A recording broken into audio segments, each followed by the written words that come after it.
I believe that values form a critical role in successful and effective leadership, and none more so than trust and integrity.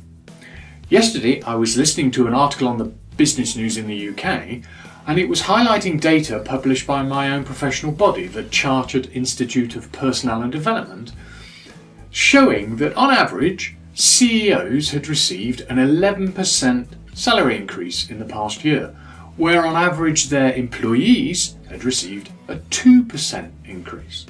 Perhaps even more shocking was that the average multiple of a CEO salary over the average employee was 145 times, up in 2 years from 128 times.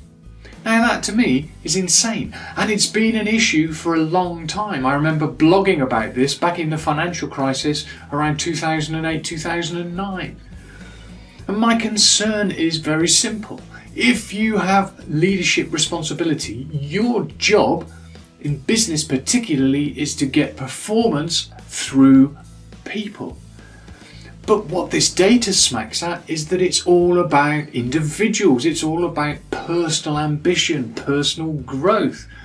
Unbelievable really, but sadly it's a really common problem. Certainly in the UK, and I suspect across most industrialised countries in the world. It's why we have huge uprisings of popularity politics, because people are getting fed up with it. They're not stupid and they see the gap. Interestingly, in the same article, there was a discussion around a CEO of a city accounting firm who has set her salary to a 20 times multiple of the average employee of that business. Now notice I said her salary. I've no idea if this is a gender issue, but it seems to have taken a woman to grab that particular bull by the horns and do something with it. Now, I've no idea what the correct multiple is, but I have real genuine concerns that the messages people are sending in senior management positions, when really what they're focusing on is, how can I feather my own nest? How can I make what I receive bigger and better? And then expect everybody else to toe the party line when they're cost cutting and laying people off and making redundancies. I just don't see how you square that particular piece of the puzzle. So I'm sorry if this sounds like a rant. It probably is a bit of a rant. I mean, I'm very commercially minded. I believe people should be rewarded for their efforts.